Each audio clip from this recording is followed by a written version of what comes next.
ये विषय थोड़ा सा अच्छा भी है और गंभीर भी है। हालांकि हम प्राकृतिक चिकित्सक लोग सभी ये बात मानते हैं कि रोग शरीर में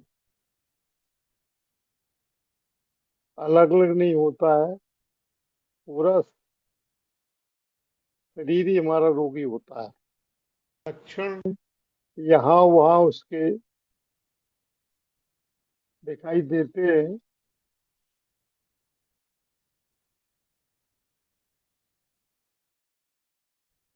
वो एक अलग बात है। तो वास्तव में यानी अनवांटेड, यानी जहाँ आवश्यक नहीं है ऐसे स्थानों पर बालों को आना, खासकर फीमेल्स को चेहरे पे बाल उग आना, ये अनवांटेड है।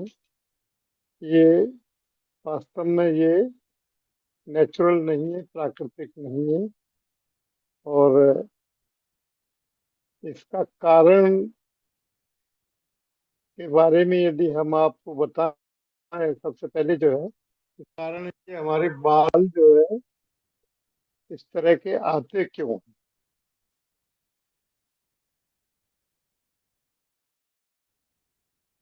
आने का एक ही कारण है वैसे तो देखा जाए कि हमारे शरीर के अंदर हार्मोन्स का डिस्टरबेंसेस हो जाता है।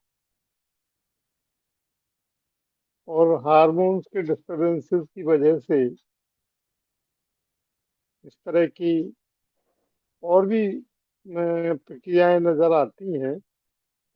एक ये भी है कि बाल, अनवांटेड बाल जो है हमारे हो जाते निकल आते हैं। तो अब जो है एक्चुअली में क्या है कि हार्मोन डिस्टर्ब क्यों होते हैं, अपन पे चर्चा अपन इस पे करेंगे अब। उसका कारण क्या है? ये हमने कह तो दिया हार्मोन डिस्टर्ब होते हैं, लेकिन होते क्यों हैं जब तक ये नहीं जानेंगे तो हम उसका उपचार भी नहीं कर पाएंगे। सबसे पहली बात तो ये है हार्मोन डिस्टर्ब होने के कारण कि हमारी खासकर फीमेल्स को, यानी बहनों को, बहुओं को, जब भी हम ऑपरेशन करा लेते हैं, यानी यूट्रस निकलवा देते हैं, अब उसमें कारण यूट्रस निकलवाने के ए, वो भी कारणों पर भी हम थोड़ी चर्चा करें कि क्यों निकलवाते हैं लोग और उनको नहीं निकलवाना चाहिए।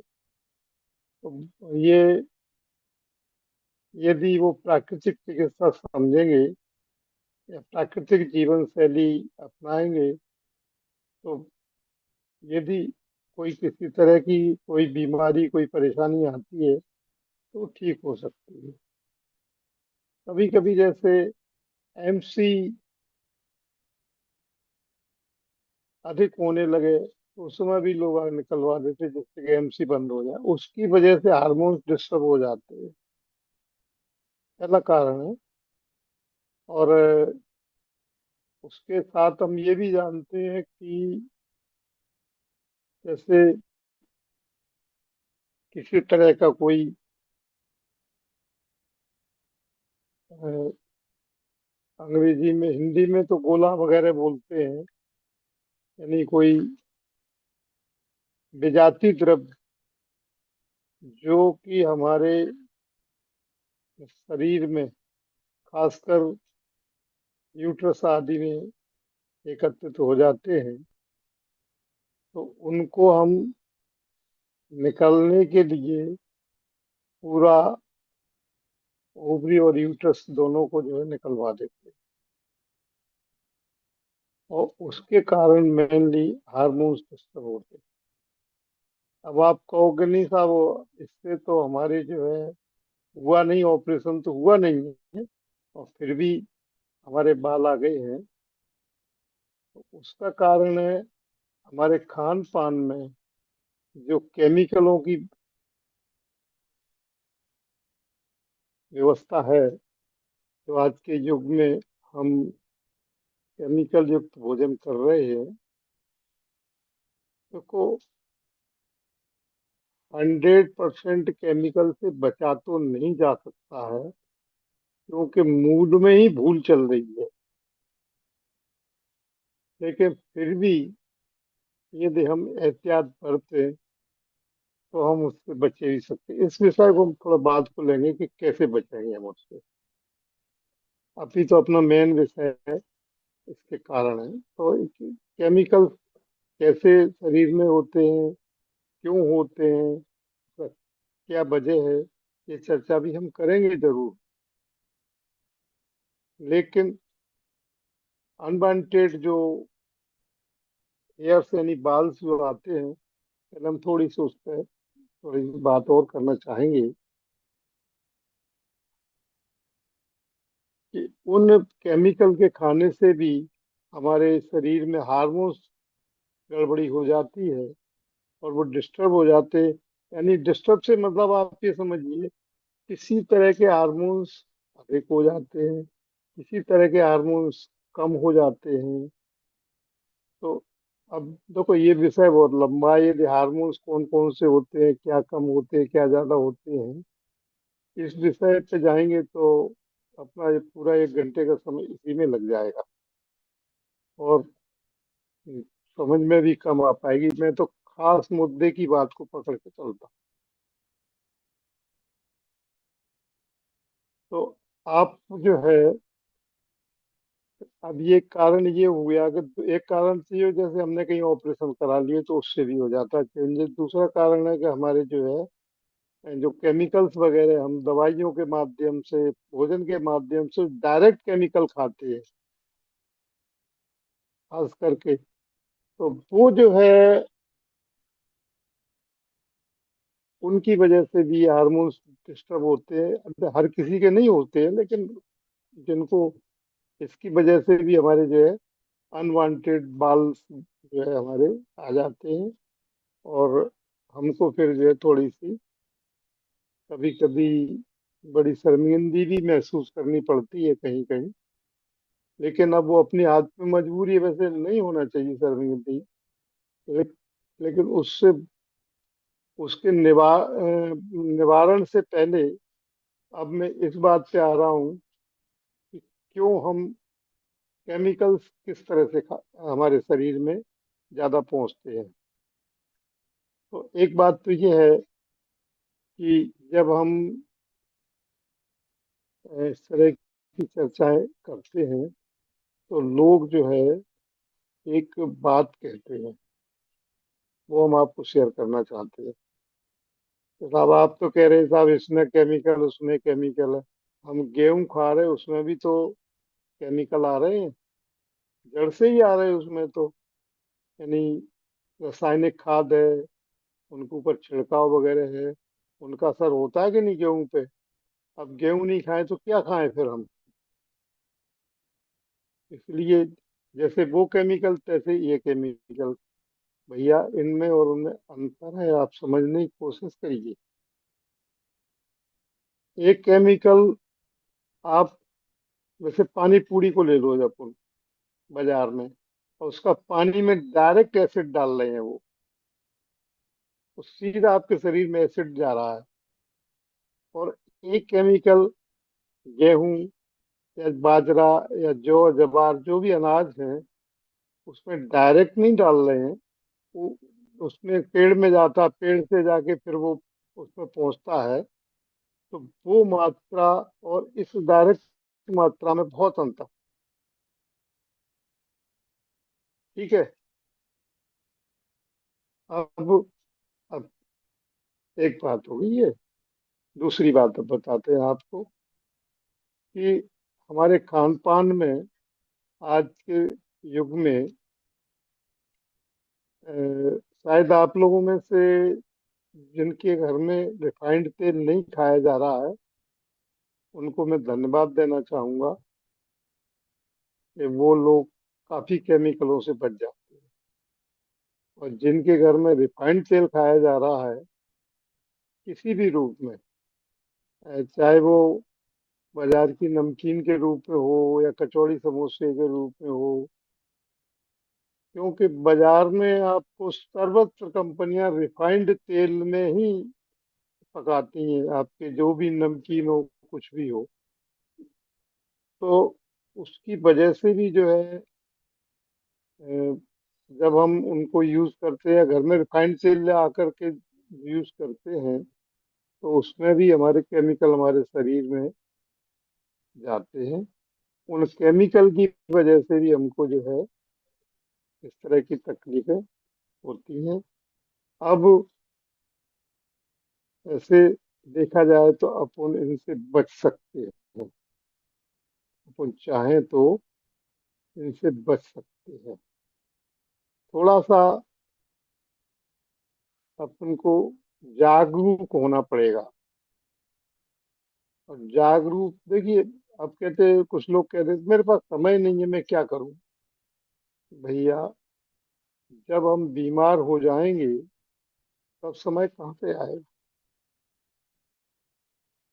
सारा आपका जॉब वर्क, दुकान का काम, घर का काम, जो भी आप काम कर रहे हैं जिससे आप अपने आप को बिजी मान रहे हो, तो वो सब काम आपके जो है कौन करेगा जब आप बीमार होगे। उस समय आपको, चाहे वो नेचुरोपैथी हो, चाहे एलोपैथी हो, चाहे आयुर्वेदिक हो, चाहे कोई भी हो, सब कहेंगे भैया रेस्ट करिए, आप आराम करिए।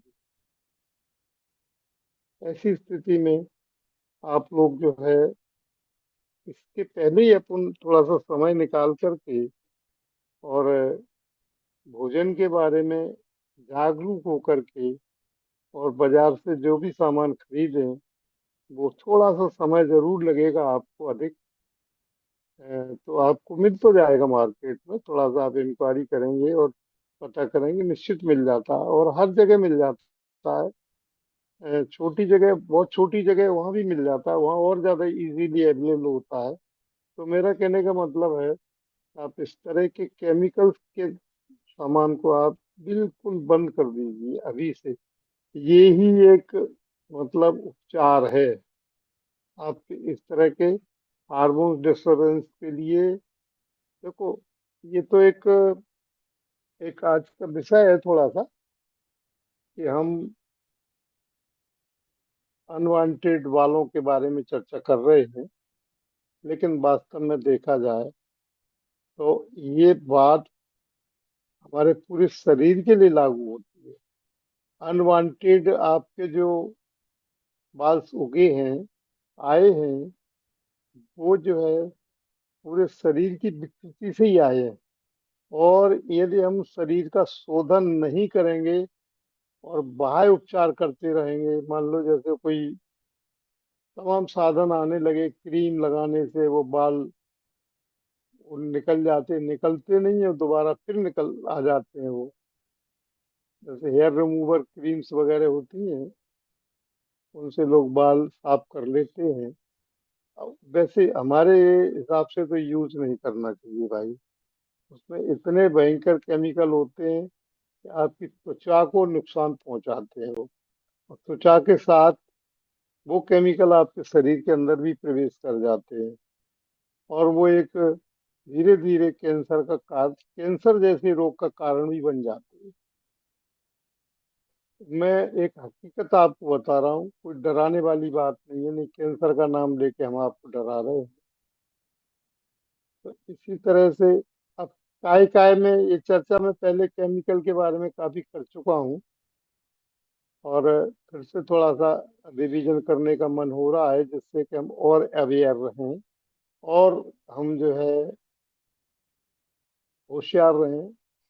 इसलिए जो है थोड़ी सी चर्चा हम ये करेंगे, आप उसके बाद फिर इसके निवारण पर और चर्चा आगे बढ़ाएंगे अपन। केमिकल्स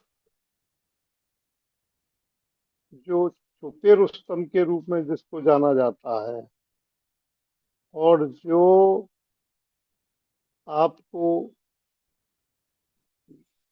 मार्केट के 90 अगर ज्यादा हो जाएगा, अनुमान तक है कि 75% खाद्य पदार्थों में जिसकी प्रमुखता रहती है, जिनका जो है वर्चस्व रहता है, उस केमिकल का नाम है जिलेटिन। आजकल जिलेटिन का उपयोग इतना ज्यादा हो गया है कि आपको मालूम ही नहीं पड़ता कि किसमें जिलेटिन पड़ा, किसमें नहीं पड़ा है। और उस जिलेटिन की वजह से ही, आप देखिए, अब तो एक बात बीच में आ गई तो मैं आपको जानकारी देना चाहता हूँ कि कोई भी आप पशु ले लीजिए, आप गाय है, बैल भैंस वगैरह। बैल को तो छोड़ो, भैंसी जो दूध देती है, आजकल फोकस लोगों को उधर उधर ही है। और बैलगाड़ी तो बंद है प्राय। और छोटे छोटे सब तरह के व्हीकल्स आ गए अब तो इसलिए मैं उधर न जा करके इधर जा रहा हूँ। उसमें जो है उन पशुओं के हड्डी चर्बी आदि की में से ये आपका जिलेटिन नाम का पदार्थ निकाला जाता है। और एक बात बता दें आपको, जब वो दूध देते हैं, उससे ज्यादा कीमत उसको कच्ची खाने वाले देते हैं। जब दूध उनका देना बंद हो जाता है 2-4 साल में, उससे ज्यादा कीमत क्यों देते हैं? उसका कारण है कि पशुओं का एक भी अणु, है ना, अणु मात्र भी बर्बाद नहीं होता। अपने देश में लगभग 80-90 लाख पशु रोजाना कत्ल किए जाते हैं। कहीं आपको कहीं लाल खून बहते देखा? कहीं कहीं हड्डियां बाहर कहीं पड़ी दिखाई दी आपको बाहर? कहीं कहीं उनके नाखून दिखाई दिए? कुछ भी पार्ट कहीं बाहर दिखाई दिया किसी भी जगह पड़ा हुआ? इसलिए उनकी कीमत ज्यादा हो गई है, क्योंकि हम हर अकेला मांस ही बिकता होता तो उनकी कीमत इतनी नहीं हो सकती, तो लोग नहीं बेचते थे। लेकिन आप देखिए, आप किसी भी उसमें चले जाइए आप, चाहे वो खाने के आइटम हो, या लगाने के आइटम हो, या दिखाने के आइटम हो, शो के, सब में जिलेटिन भरा पड़ा। आप लोगों को हमने जो किताब दी थी अहिंसक, उसमें मेनका गांधी का एज इट इज मैंने लेख वो उन्हीं के नाम से छापा है। उस लेख में कहाँ कहाँ जिलेटिन उपयोग होता है उसको 2 पेज का है, मात्र 2.5 पेज है। आप उसको फिर से निकाल के एक बार जरूर पढ़ लेना, आपके बहुत आपको समझ में आ जाएगी कि जिलेटिन का उपयोग कहाँ कहाँ होता है। नहीं साहब, हम तो जो है बाजार से वैसा कोई सामान तो नहीं आता हमारे यहाँ, लेकिन हम घर पे आइसक्रीम बनाते दूध की, उसको दूध में उसको आइसक्रीम बनाने वाला मसाला ले आते। भैया वो जिलेटिन के अलावा कुछ नहीं होता। कस्टर्ड, कस्टर्ड तो सूखा आता है ना, उसमें इतना दोष नहीं है। भैया उसमें भी जिलेटिन मिला हुआ है। कोई भी कस्टर्ड आप बाजार से ले आइए, आप उसकी पढ़ेंगे, आपको बिल्कुल जिलेटिन लिखा हुआ मिल जाए।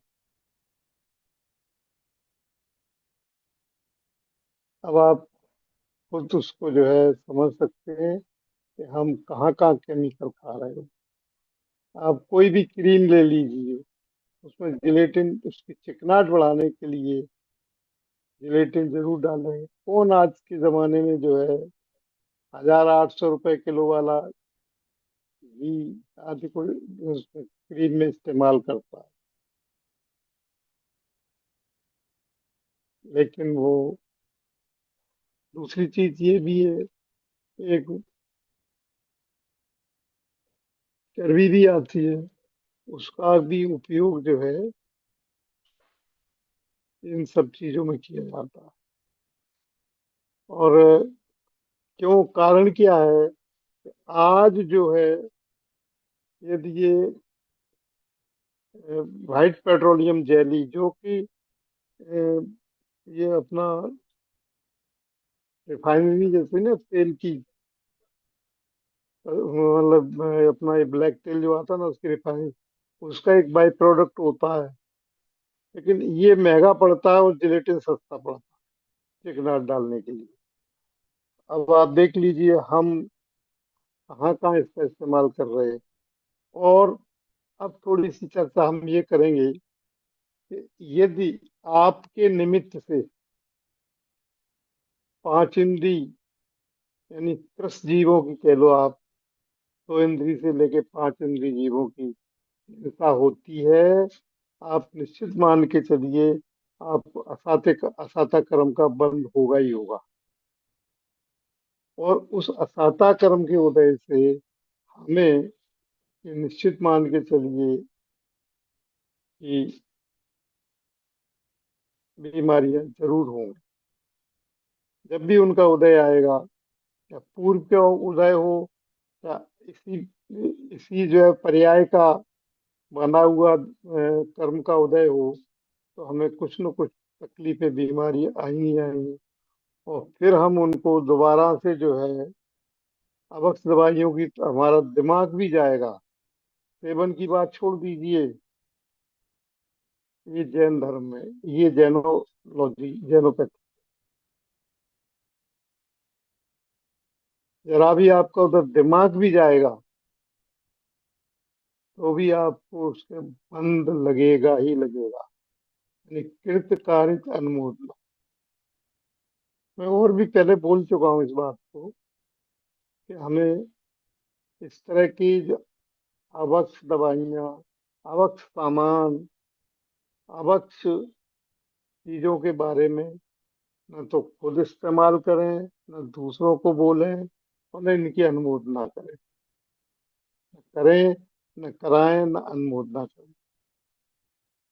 तो हमारे स्वास्थ्य में निश्चित तौर पे अब पूर्व में जो बांधे हैं उनको उदय के लिए, उनके लिए क्या करें? उनके लिए भैया ये प्राकृतिक वस्तुएं, प्राकृतिक चिकित्सा उपलब्ध है आप लोगों के लिए। और आप उसे आप समता परिणाम रखें, थोड़ा सा सहन करें। अब आप चाहते हो कि हमारा चिकन गुनिया बुखार आ गया, चिकन गुनिया बुखार, आप चाहते हो एक दिन में हमारा बुखार ठीक हो जाए, दो दिन में ठीक हो जाए।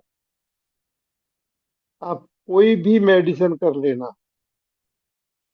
5 से 7 दिन आपको लगेंगे ही लगेंगे। और यदि आप प्राकृतिक चिकित्सा करेंगे, और आप मुझसे कंसल्ट कर लेंगे इस संबंध में,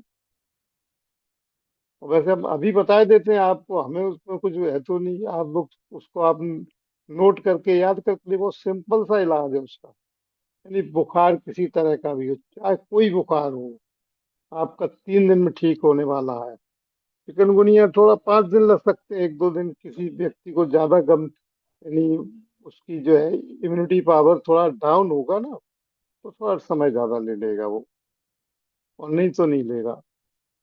तो आप केमिकलों की तरफ न जा करके, आप किसी भी तरह के बुखार के लिए सीधी सी बात, दो तीन बातें हैं। पानी खूब पिलाइए उनको, आराम करने दीजिए, और सिर पे और पेट पे, अन्य शरीर पे भी पानी की पट्टी जरूर रखिए। हमारे पानी की पट्टी के बारे में आपको मैं खुलासा नहीं कर रहा हूँ कैसे क्या लगते हैं। आप, मैं उसकी बस डिटेल आप जानो, खुद कर लेना वो। और उसके साथ में आप उनको बाजार से रायता और गिलोय 2 चीजें ले आइए, और दोनों की बराबर मात्रा मिला करके उसका काढ़ा बना के पिला दीजिए दिन में 2 बार। यदि ज्यादा है तो 3 बार। चाहे वो मलेरिया हो, चिकनगुनिया हो, और वायरल हो, कोई भी फीवर हो, 103 डिग्री, 2 डिग्री का हो, 1 डिग्री का हो, और नीचे का हो, ऊपर का हो, आप बिल्कुल संकोच होकर के दे दीजिए। और भोजन में रसार रखिए बस।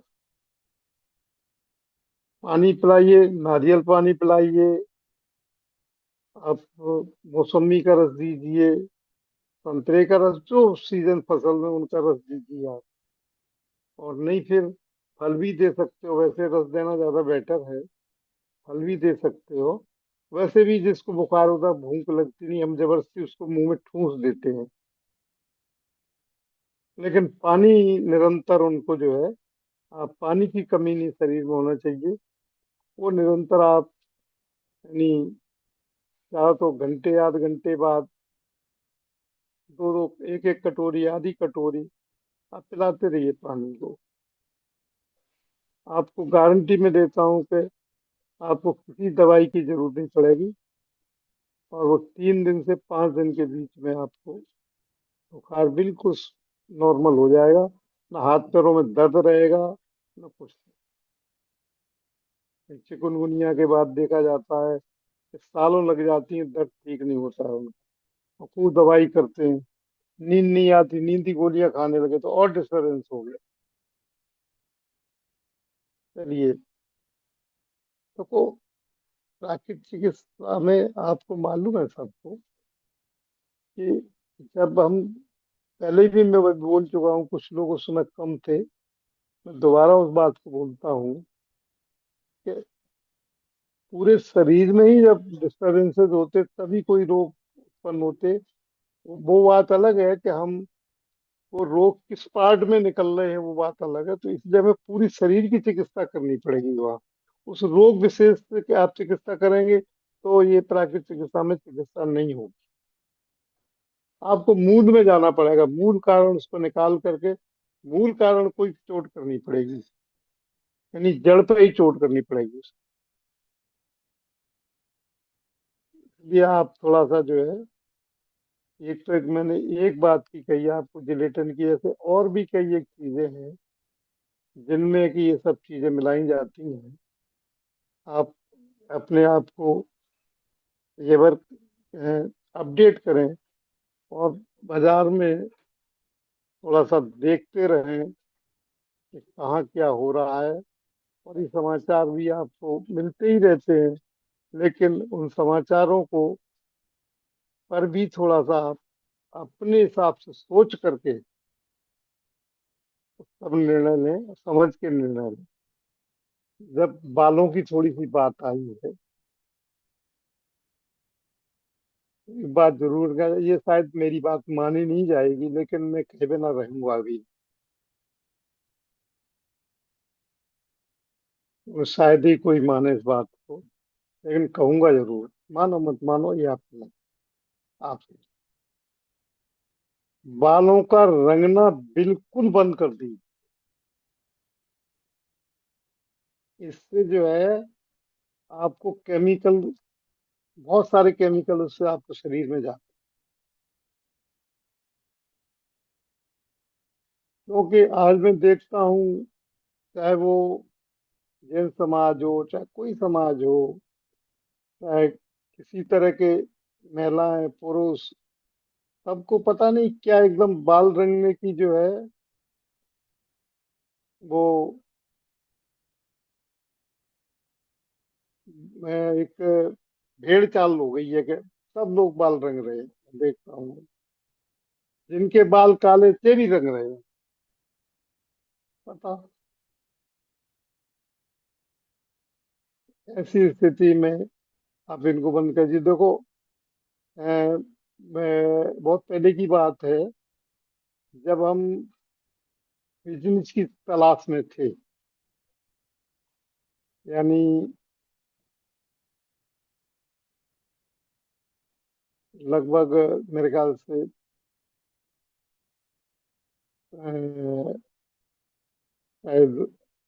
79 या 80 के आसपास की बात है।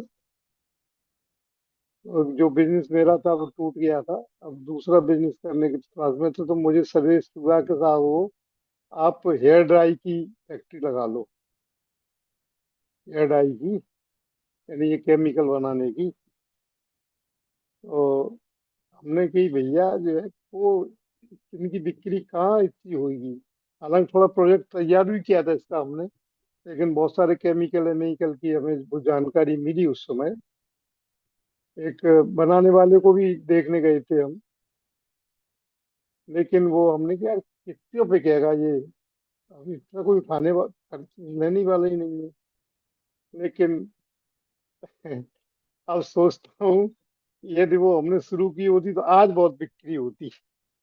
लेकिन मैं जैन धर्म पालन नहीं कर पाता उस समय, क्योंकि मैं लोगों को रोगी बनाने का काम करता। लोगों को अननेचुरल यूज के बाद उनको उनको उनको धीरे धीरे हम उनके जो है मरण की तरफ खींच लेते हैं उनको। तो इसलिए वो अच्छा ही रहा कि हमने वो उस समय वो फैक्ट्री नहीं लगाई।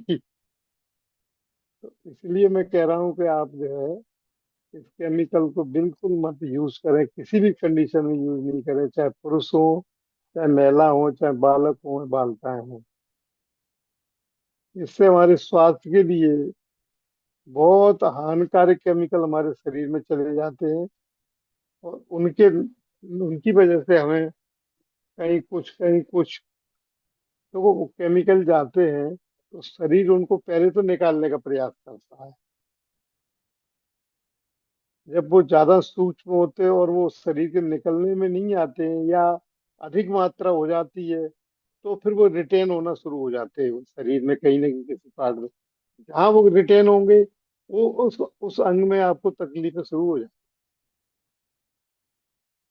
अब कौन नहीं साहब वो कैंसर तो हमें नहीं है, हम तो बाल साहब 20 साल से 25 साल से रंग में। कैंसर नहीं है, घुटनों में दर्द भी हो सकता है, और भी कारण हो सकते हैं। देखो, एक रोग के अनेक कारण होते हैं, एक कारण नहीं होता। और एक कारण भी होता है, इससे याद बात है, एक कारण होता है विजातीय द्रव्यों का एकत्रित होना। अब वो विजातीय द्रव्य जो है कितने हैं, कहाँ हैं, कैसे हैं, वो फिर अनेक कारणों से जुड़ जाते हैं। हमने क्या खाया, क्या बोला, क्या सुना, क्या समझ में आया, ये सारी बातें हमारे उसमें जो है और रहती है। मैं दूसरे शब्दों में कहूँ कि आप किसी भी तरह के मानसिक क्लेश में हैं, तनाव में जी रहे हैं, गारंटी से आपको आपके अंदर विजातीय द्रव्य एकत्रित हो जाएंगे। ये हार्मोन्स डिस्टर्ब होने का एक कारण ये भी है, हमारा तनाव। ऐसा क्यों नहीं हुआ, ऐसा क्यों नहीं हुआ, ये क्यों हो गया, हम अपनी मर्जी चलाना चाहते हैं। ये मिथ्यात्व बहुत बड़ा है। वो इनकी बातों पर नहीं अभी यहाँ बोलेंगे, अब उन तो उन विषय पे चलेंगे। इसकी वजह से भी हम बीमार आज होते हैं। यहाँ भी हमारा सोच बदल जाना चाहिए, पॉजिटिव थिंकिंग हो जानी चाहिए। ये सब हार्मोन डिस्टर्ब होने के कारण निकल के आए सामने आपकी। आगे अब यदि आप लोग चाहें तो रेस्ट 15 मिनट हम जो है प्रश्नोत्तरों के लिए रख लें, जिससे कि और विषय क्लियर हो जाएगा। आप लोगों को जिनके मन में कोई शंकाएं हैं वो पूछ सकते हैं। जी थोड़ा ये ताऊ पंद्रह जी, जय मिनट जिनेन्द्र। जय जने। वर्धमान बोल रहा हूँ मैं। वो तो मालूम है। जी। ये मेरा प्रश्न ये है कि क्या इसमें परिश्रम की कमी भी एक कारण माना जा सकता है? बिल्कुल 100%। आखिर में पहुंचेंगे अपन वहीं। जी। चाहे कान इधर से पकड़ लो, चाहे ऐसे पकड़ लो, घूम जी। क्योंकि यदि हमारी परिश्रम पर नहीं है और वजन उस हिसाब से नहीं है। देखो, हर जगह वही बात आएगी।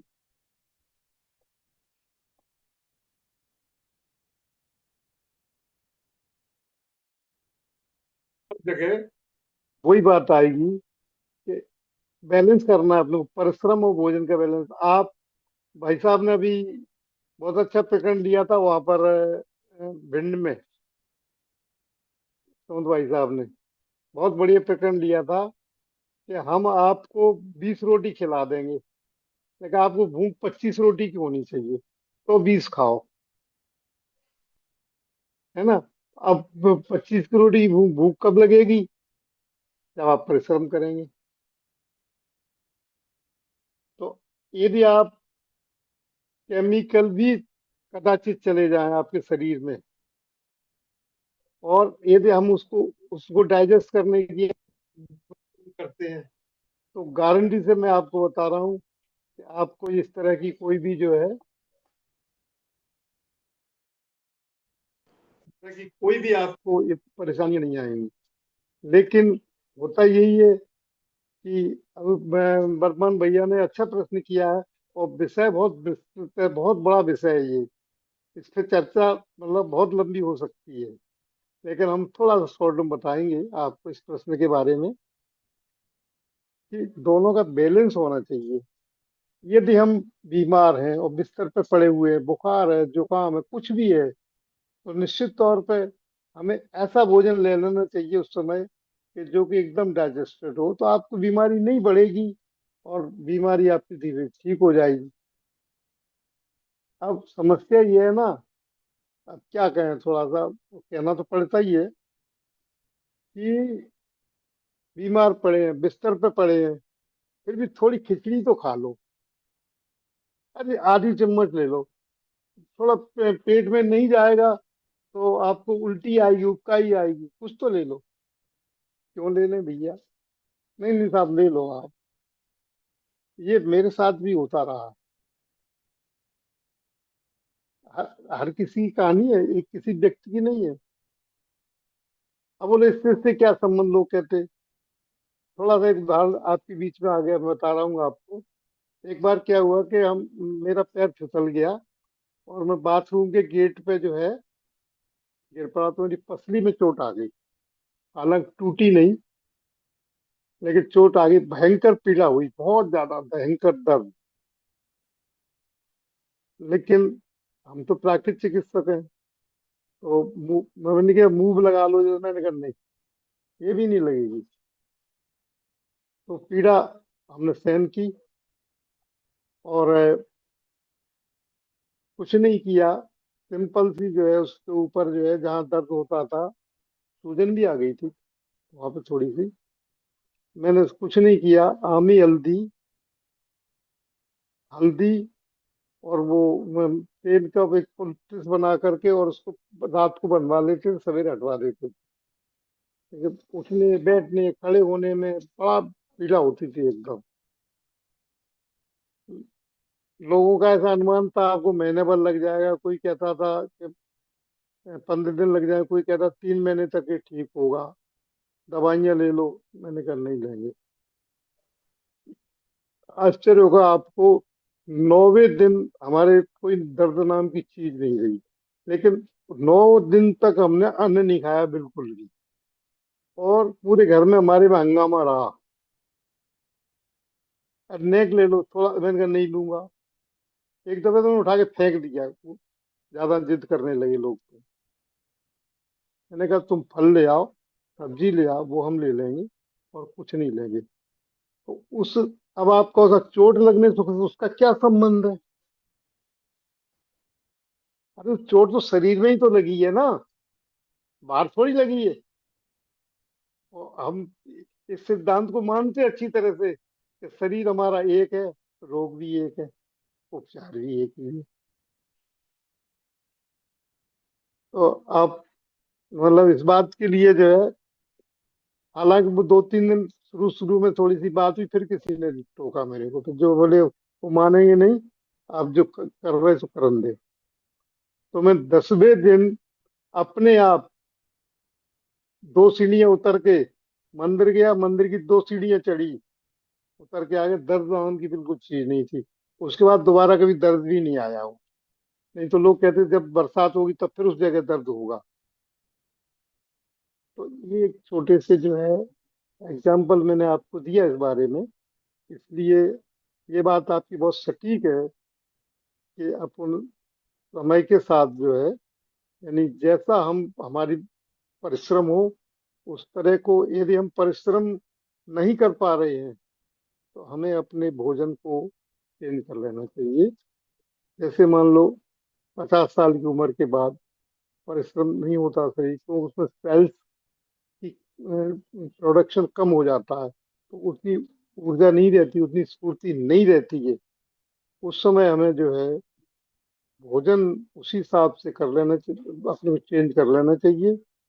और उसके बाद अपन जो है परिश्रम को और भोजन को बैलेंस करके चलिए।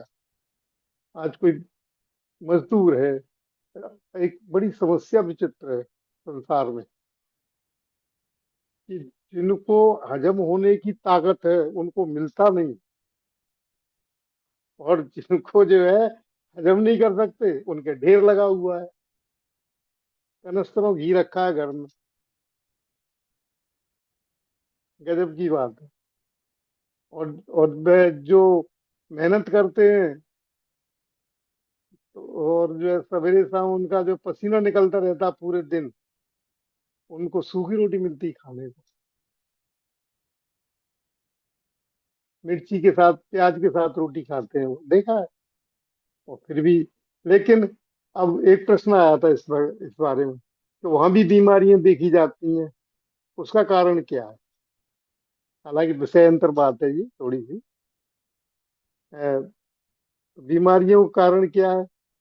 तो मैंने इस पर थोड़ी सी फिर, ये बात 15 साल पहले किसी ने पूछा था, तभी की बात, तो मैंने थोड़ा इसको फिर मैंने कहा बताएंगे आपको, अभी मुझे इसका ज्ञान नहीं है। तो मैंने जब उनके बारे में जाके अध्ययन किया थोड़ा सा, मजदूरों से चर्चा की, बैठे बात की उनसे, उनके ग्रुप में जाके थोड़ा सा चर्चा की, क्या खाते हो क्या नहीं क्या नहीं। तो उसका कंक्लूजन ये निकला कि वो लोग ज्यादातर जो है बीड़ी, तम्बाकू आदि का सेवन बहुत करते हैं। कुछ लोग दारू वारू भी पीते हैं, इसके कारण उनको बीमारियां होती हैं। ठीक। ये तो विषय अंतर बात होगी, जानकारी दी आप लोगों को ये। तो अच्छा, अगला कोई प्रश्न हो तो बताइए भैया। जी ताऊ जी, मैं ये बोल रहा था कि जी। अभी मेरे पास 3 4 लोगों के अभी मैसेज आए मेरे पास पर्सनल में, जूम पर ही। उनने बोला है कि इनका तो कारण तो समझ गए, लेकिन इनका निवारण में हम क्या उपाय करें, और कोई योगासन, कोई काढ़ा वगैरह कुछ जो भी हो सके, क्योंकि बहुत ज़्यादा हो रहे हैं बहुत लोगों को। इसलिए थोड़ा निवारण बता दीजिए प्लीज़। देखिए, एक बात बता दें कि जब कारण हमने बता दिया है तो निवारण आप लोग ढूंढ लीजिए ना। सिंपल सी बात है। जो कारण बताए उन कारणों को हटा दीजिए। ठीक है ना? बहुत सिंपल सी बात है ये तो, कि यदि हम उन कारणों को छोड़ दें, यानी जैसे अब जिनके ऑपरेशन वगैरह हो चुके उनकी तो बात नहीं करता हूँ। उनको भी यदि अपना खान पान भोजन में चेंजेस कर लेंगे तो इस संबंधी भी तकलीफ बंद हो जाएगी। और जिनके ऑलरेडी ये बाल निकल चुके हैं उनका तो धीरे धीरे ही वो उनका ठीक होगा, लेकिन वो लंबे समय तक जो है अपने को ये केमिकल रहित भोजन, हल्का भोजन, स्वास्थ्यवर्धक भोजन, अब इन्हीं शब्दों में आ जाना, इनको डिटेल विटेल बताएंगे तो बहुत टाइम लगेगा। स्वास्थ्यवर्धक क्या है, अस्वास्थ्यवर्धक क्या है, तो आप इसको आप देख लेना उस हिसाब से अपने, यानी इस तरह से चेंजेस करेंगे तो ये धीरे धीरे इनके बालों की जो है समस्याएं दूर हो जाती हैं। और नहीं तो फिर यही है कि उनको समय समय पर रूप करते रहिए, और क्या कर सकते हैं। लेकिन हमें भोजन में परिवर्तन करके अपने शरीर को स्वस्थ रखेंगे तो ये निश्चित तौर अनवांटेड जो ये बाल वगैरह है, हेयर वगैरह हैं, ये आपके नहीं आएंगे फिर आगे। और ये जैसे ही आपके हार्मोन्स डिस्टरबेंस बंद हो जाएगा तो इनका भी ग्रोथ धीरे धीरे कम हो जाएगा। एक बार आ चुके हैं, उनको अपने को जो है थोड़ा चेंज करना पड़ेगा। अब आप कहो सा अभी तो मैं कुछ नहीं खा रहा हूँ, फिर भी आ गए। भाई आपने आज से साल 2 साल 4 साल 5 साल 10 साल पहले जो यूज किया होगा ना, उनका असर धीरे धीरे निकलता है, एकदम नहीं होता कोई असर किसी भी चीज का। अब अभी भी भोजन खाएंगे तो पचने में 22 घंटे लगेंगे आपको। वो जो स्टूल बनता है वो 22 घंटे बाद बनता है। ये आपने पढ़ा ही होगा इसमें, एनाटॉमी फिजियोलॉजी में, ये तो चिड़िया के बारे में पढ़ा ही होगा ना पूरा। हाँ, ठीक है। अब कोई और बात हो तो हाँ बताओ भाई। ताऊ जी, जैसे हम्म। जो उपाय के बारे में पूछा है, तो मालिश करना और मिट्टी से स्नान करना, क्या ये दो उपाय ठीक हैं? हाँ, ये थोड़े मतलब मेन उपाय तो जो है वो मैंने बता दिया, अब ये हाँ, सहायक हैं केमिकल ये। युक्त, जी, केमिकल युक्त भोजन और सौंदर्य प्रसाधनों का उपयोग नहीं करना, ये तो बिल्कुल छोड़ने नहीं वाली करना। चीज हो गई। और हाँ किस चीज बिल्कुल। का उपयोग करना, तो उसमें ये है कि स्नान करने के लिए आप मिट्टी का उपयोग कीजिए, प्राकृतिक चीज का उपयोग कीजिए और मालिश कीजिए शरीर की। जैसे अब बच्चों के शरीर पर जो बाल होते हैं जन्म से, तो अपन मालिश के द्वारा ही तो उसको अलग करते हैं ना। और जिन बच्चों की अच्छी मालिश हो जाती है उनके शरीर पे फिर बाल नहीं आते हैं। तो ऐसा ही मुझे लगता है कि हम्म, बड़ों के साथ भी यही नियम लागू होना चाहिए। आप हाँ बताइए और। मिट्टी, बिल्कुल बिल्कुल बिल्कुल। भगवान जी आपकी बात बहुत ही समुचित है, और आपने सभी सही समय पे याद दिलाया ये कि बाहरी इलाज के बारे में मैंने कोई चर्चा नहीं की इस संबंध में। आप जहाँ भी आपके बाल जो है अनवांटेड है, वहाँ कम से कम 30 मिनट से लेकर 45 मिनट तक शुद्ध मिट्टी का उपयोग करें। यानी ये नहीं कि कोई भी मिट्टी लगा लें। और फिर यदि आपको शुद्ध मिट्टी नहीं मिलती है, जैसे जमीन से खोद करके निकालने का तरीका आपको मालूम होगा, मैं आप नहीं बताऊंगा तो आप कहो तो बता दें 1 मिनट में।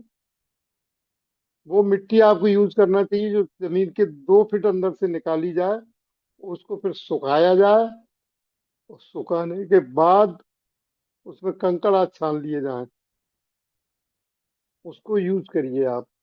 नहीं तो फिर एक सिंपल तरीका और है जो कि 70 पर आपको 60-70% आपको रिजल्ट देगी। वो है मुल्तानी मिट्टी, आती है मार्केट में, 2-5 रुपए किलो, 2-10 रुपए किलो, जो कुछ भी आती होगी, रेट नहीं मुझे मालूम।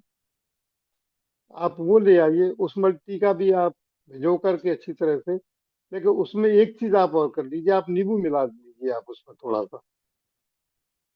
तो मिट्टी आपने भिगोई और नींबू का रस उसमें मिला लीजिए आप।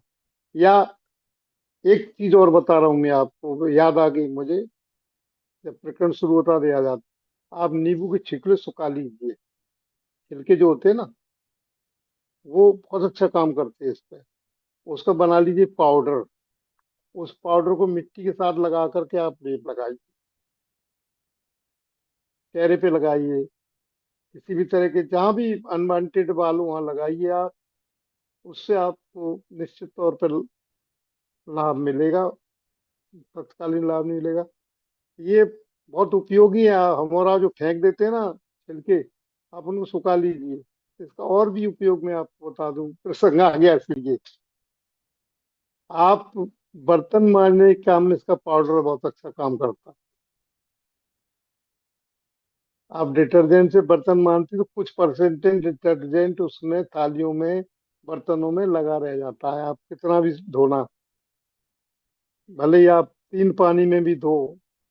जैसे जनरली देखा है किसी के घर में जो बर्तन धोने वाली महिलाएं काम करती हैं, वो कभी भी 3 पानी में नहीं धोती है बर्तनों को। एक बार निकाल दिया और रख दिया, हाथ हाथ भी ढंग से नहीं उस पर लगाती हैं, उनमें डिटर्जेंट तो लगा रहता ही रहता है। मैं इसलिए जानता हूँ इस बात को कि जब भोजन के लिए मतलब अपने घर के अलावा और दूसरों के यहाँ जाता हूँ, तो थाली जब देखता हूँ तो उसमें कुछ न कुछ, जब मैंने उसको ऐसे थोड़ा पलट के देखी ना, तो उसमें कुछ निशान मिलते हैं। फिर मैं इसलिए, हम सब लोग जितने भी मतलब अपने भाई साहब से जुड़े हुए हैं, वो बिना थाली धोए, अपने हाथ से बिना थाली धोए भोजन नहीं परसवाते। भाई साहब जितने भी जुड़े हैं, सबका यही नियम है, चाहे वो कैसी भी थाली हो।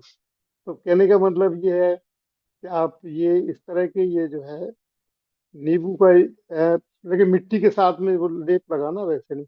और वैसे भी ये चीज तो एक ऐसी है कि यदि हमको अपने त्वचा को जीवित रखना है, यानी उसमें जो है झुर्रियां नहीं पड़े, पिंपल्स वगैरह नहीं हो, तो ये सारे प्रसाधन को बंद कर दीजिए, क्रीम पाउडर ये वो सब आप इसको लगाइए आप।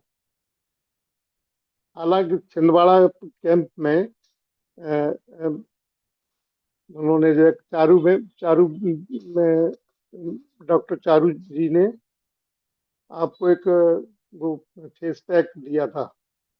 तो थोड़ी थोड़ी छोटे छोटे शरीर सभी को किट में था वो। अब उसको जिन्होंने यूज किया होगा, वो इन्हीं चीजों से बना हुआ था। वो बाजार का खरीदा नहीं था, इन्हीं आइटमों से बना हुआ था।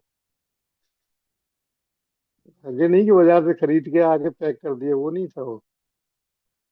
तो मेरा मतलब ये है कि आप फेस पैक वगैरह ये आप ये बना दीजिए घर पे। नींबू हर घर में आते हैं नींबू, उनके छिलके सुखा लो, वो पीस करके बारीक मिट्टी मिला के रख लो, पानी डालो, घोलो और लगा लो। आधे घंटे बाद आप कर लो मुंह।